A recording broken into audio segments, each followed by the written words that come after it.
When I was putting together this presentation, it was really difficult to think about where to actually pitch this. I don't think anybody could have anticipated at the time the current situation that we would have found ourselves in come January when we were actually planning for these sessions. So I suppose in some ways it's actually really timely. And the one thing that comes through really clearly from looking at social media, particularly Twitter, is that everybody seems to be in a different place with Microsoft Teams. There are some fantastic tweeters out there that are clearly very knowledgeable about the use of Microsoft Teams. And then I see many tweets which are the exact opposite, where people seem to be beginning literally from the very start in terms of just getting to know Teams from a base knowledge point of view. So what I've done with my presentation is I've kind of pitched it somewhere in the middle. I hope that that means that everybody that's watching this morning can take at least something away from this presentation to put into practice with their live remote teaching. Just a brief start from me really about why you might choose to use Microsoft Teams for remote teaching. I mean, from my point of view, it's a case of this is the school platform that we use. So we don't subscribe to Google Classroom. This is the system that we operate. But if you are using Microsoft Teams, it's perhaps really useful to know that this is an excellent platform to use if you're actually working alongside the full Office 365 suite. That actually in many ways can increase its capability and give you the options to do many more things. It does allow for full student participation. I know there's always that battle about getting microphones and cameras on and which is the right thing to actually do. But the thing that I like about Teams is that regardless of those issues, the student participation can be controlled by the teachers at all times if required. The screen sharing functions actually make most of your day-to-day classroom activities viable, included blending learning if connected to a screen in school. And I'm going to talk a little bit more about how you might use this to remote in students that are isolating when we're back into classroom settings later on. There are many, many quick and easy options for assessment of learning and assessment for learning that can be embedded into your lessons as you go through. And actually, Teams are offering increased capabilities all of the time. So one of the new features that actually appeared back in December was the ability to add breakout rooms to your session so that you can put students into smaller groups. That actually has a positive impact, I found, on their willingness to speak and engage with each other. You can also use Teams in broadcast function, which means that you can actually broadcast to over 300 students at once. It does limit their participation, but if you wanted to do an en masse session or lesson, then that gives you the capability to do so. So all I'm going to do this morning is focus on some of the aspects which I've actually found most useful for my remote learning. And as I say, they include some kind of assessment opportunities as well as basic functions. I wanted to start off actually with screen sharing, and I apologise if this isn't new to you and you're already more than familiar with the screen sharing functions on Microsoft Teams, but I can remember back in March, because we have this operating system from that point, from the first lockdown, that one of the biggest concerns I actually had was how was I going to share all the different functions of my screen and keep my lesson going. We're in a very fortunate position in my school at Highfields in that all of our students have one-to-one devices. They actually have school laptops, and I appreciate that that isn't the position for a lot of people around the country. But what that does mean for me is that I've been using this platform for remote teaching for quite a considerable length of time. So I've had time to play around with this and really get used to the different functions that Teams offers. You can share your screen really easily by clicking the icon from within the meeting as identified above. And when you've selected that, it actually gives you several different options. So I'm just going to go through all the different bits that I have circled and talk about how they might be useful in different ways. You can see that I've actually identified what is here, screen one. This is because the screenshot that I took here was actually taken from home. It's perhaps useful for you to know that if you're actually doing this from a classroom setting, because some of you might be in a position where you've got pupils live in front of you in a classroom, and then you're trying to patch other pupils in remotely from home. If you are connected to an interactive whiteboard or a screen, that will actually show up on Microsoft Teams as screen 2. Now, what that gives you the ability to do is actually mirror the whiteboard or the screen rather than your laptop screen. And quite simply, what that means is if you're delivering live to students in the classroom, you can actually keep the Teams meeting open on your laptop so that you can monitor the chat and see everything that's going on inside the remote lesson whilst sharing your interactive whiteboard screen. If you get a little bit paranoid about whether that's working, what that will actually do on your interactive whiteboard screen is put a big red box around the edge of it so you can continually check that it's actually sharing that screen. If you want to use web links, they will appear, as you can see here. I've actually got the my school's YouTube channel open there just as an example. You can also share any web link that you want, but if you are going to use a video, and that can be anything from YouTube, it could be something from Dailymotion, it could be a pre-recorded Loom session, then you just need to make sure that you toggle the sound on. So you can just see that at the top of the screen there. What that does is it includes your computer sound so that all of you can watch the same video clip at the same time. You do need to do that for every meeting that you are in, so it's automatically toggled off. If you are using this with the full Office 365 package, it will also show you on the right-hand side recently opened materials. So any PowerPoint that you have used within the last few days will appear there. I quite like that function because what that means, if I select my PowerPoint from there, rather than sharing my screen, it gives me the ability to do it from within a window in Microsoft Teams so that I can keep my eye on the chat at exactly the same time, rather than it taking over my full screen. The other function which is really useful is the Microsoft Teams whiteboard function. Now, if you click on that, and you can see that I had done that prior to taking this screenshot, that gives you a number of tools at the top. You can actually freehand into there, or you can select to type if you want it to look a little bit neater. But what I like about the whiteboard is you can actually set that to teacher use only, or you can set that to a collaborative work mode. So if you want students to add their thoughts onto the whiteboard, if you select collaborative, then they're able to add their thoughts by either typing or freehanding onto that whiteboard also.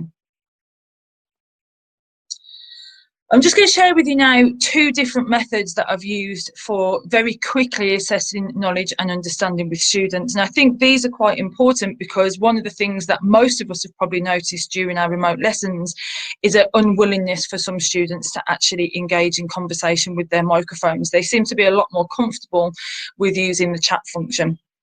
So these are some very quick and easy methods that can actually be used to do polls or quick Q&A with students during the middle of a live lesson. The first one that is really useful is forms, and this works really well because, of course, it's a Microsoft package. You can add a Microsoft Forms poll at any point during your lesson. The quickest and easiest way to do that is actually on your main posts tab. So that does mean coming out of the lesson and revisiting the team, but students can do exactly the same without actually having to leave your remote lesson. So you go to start a new conversation. If you've used forms before, the forms icon will automatically appear. If you haven't, you just need to add that, and there's a couple of ways you can do that. You can use the ellipsis, which is the 3 dots just to the right hand side, or you can actually start that by typing @forms into the conversation. Once you have done that, that will take you to a screen where you're able to then manually input your question. You can add additional options, so you can actually put more than the 2 options that it offers you. You can also toggle on multiple answers. So if there is more than one option, a bit like Teacher Tab, when it gives you the ability to select any option that's relevant to you, you can add as many options as you want. It gives you the ability to share the results so that students can see the progress of the poll. You can also keep responses anonymous if you want to just do a quick poll and you don't need to do any further analysis of who has done what. Once you've added in your question and your options, you just simply click save, and that will give you a preview and then publish that to your Microsoft Teams conversation. That will then appear in that chat function. It doesn't appear in the live lesson, it appears in the actual conversation thread on the main page, but it will then show you a box with the poll, and then directly underneath that there's a poll results box which actually keeps you updated as you go through the presentation. So I actually set this one, I didn't have a screenshot that I could include in my presentation, so I set this one for my year 11 class just very randomly the other evening before my lesson, and then emailed them out and said, can you just participate in my poll? I did ask them to deliberately select some wrong answers so that you could see what this would look like when it was actually on the screen. Thankfully, I think most of them know the answer is the Reichstag fire, but this is how it looks in your conversation. Now, what I particularly like about a forms poll is that after the lesson or during the lesson, if needs be, you can actually do some further analysis of these results. So once you have selected, I'm not sure what's happened there. There should be a screenshot on there and it isn't showing on mine. Once you have actually selected the poll, you can go into forms itself and you can then look at the results. So what that does is it gives you the ability to look at the number of responses, and from there you can see individual students. So you can do some further in-depth analysis as to which students answered that question correctly and which of them got that wrong, and that's quite useful for then addressing knowledge misconceptions. You can also download that information straight into an Excel spreadsheet, which gives you the ability to keep that on record if you're actually monitoring their progress. Something else which I found really useful, and this is particularly popular with students because it's a lot more visual than Microsoft Forms, is the use of a program called Mentimeter, which some of you might be familiar with, or you might be hearing it for the first time this morning. Now, Mentimeter is free to sign up to. There are paid options, but you get most of the functions that you need from signing up for a free account. This can be done with a screen share option. So all you do is you open this in your web browser, and then when connected to Microsoft Teams, you simply share your screen so that students are able to see this. As a teacher, it gives you the ability to go a little bit further than Microsoft Forms. You can see there is still the option to do a poll. You can do that by multiple choice, or you can offer ranking or open-ended questions, but you can also do Q&A sessions and something called a word cloud, which is the example that I'm going to use with you this morning. Really easy to set up. It actually works very similar to Microsoft Forms in that respect. So once you've set up your account, you select the option you want. This, as I said, is for a word cloud. Enter your question. So for this particular one, I've gone for describe the mood in Germany at the end of the First World War.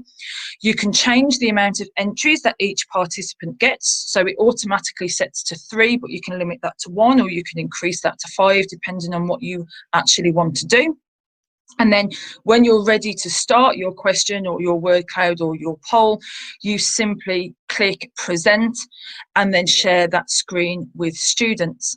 Now, what the students will see on Microsoft Teams, you can see I did this one as an experiment yesterday with Year 11 live in my lesson. What they will see is a blank screen initially. So at the very start of this, it's just white. There's no words on there. But they will see the instruction at the top to go to www.menti.com, and you'll see there's a code. They can do this from any device. So if they're accessing the lesson through their laptop, they can simply go to their web browser and do this. But the great thing about Mentimeter is they can also use a phone or a tablet, whatever they've got to hand. They simply enter the code and then they enter their words. And what that does is it generates, in this instance, a word cloud on the screen of all of the different words that could be used to describe the mood in Germany at the end of the First World War. What I like about the word cloud is the more frequently a word is used, the larger it appears on the screen. So I can see very visually straight away that the most popular word used by my students during this word cloud was the word defeated, because it's largest word and it's central to the screen. You can see other popular words: disappointed, depressing. And as you go through and look around the edge, apart from the student who just entered random letters, you can see other ideas such as stabbed in the back. And it's a really quick, easy way to assess student understanding. And students can see this themselves as those words appear on the screen. And it's quite visual. They'll move and they'll spin around and they'll appear in different colours as students add more and more words. Just one final thought from me, because I'm conscious of the time. My 15 minutes are nearly up. I know some of you may well be using Microsoft Teams alongside other platforms. So at my school, the one thing we've been asked to do is also make sure that all of our resources are uploaded to show my homework. And that's been the case because it's an easy platform for parents to monitor. So we set all of our resources as classroom tasks, just attaching the resources so that they're easily accessible and can be downloaded there for students. Show My Homework introduced, I think this is back in October now, a very easy way to share any resources that you've uploaded to Microsoft Teams. If you're using Google Classroom, this function is also available for Google Classroom. So what you would do in this instance is you would go to show my homework and set your materials and task description as with any task. So you can see a screenshot here of what I've done. I haven't given them much of a description because I've just made it very clear to them that the lesson will be delivered on Teams and all they need to do is download the resources and make sure they've got them to hand. But when I've published that task, I can very simply click on this icon here, which is share to Microsoft Teams. What that does is it opens up a command box in show my homework, which says, do I want to add it as an assignment? And if so, it will automatically add those resources into assignment. Or do I just want to share it to the channel? The channel is the class. So on this instance, all I've done is share it to the channel. So it's generated an announcement in Teams posts to let my students know that they can access the resources on show my homework. All they need to then do is click onto the link. So if I've got a student who's attending my live lesson who hasn't yet logged on to show my homework to download the worksheets or the resources that they need, instead of coming out of Teams, logging in, they can simply click the link from posts there. So apologies for speaking at lightning speed. I think I could have done a whole morning session about the use of Microsoft Teams. I had to be quite selective in what I was choosing to include. But I hope that there has been something useful there for all of you, even those of you who are already very confident with the use of Microsoft Teams. So thank you for listening and enjoy the rest of the morning.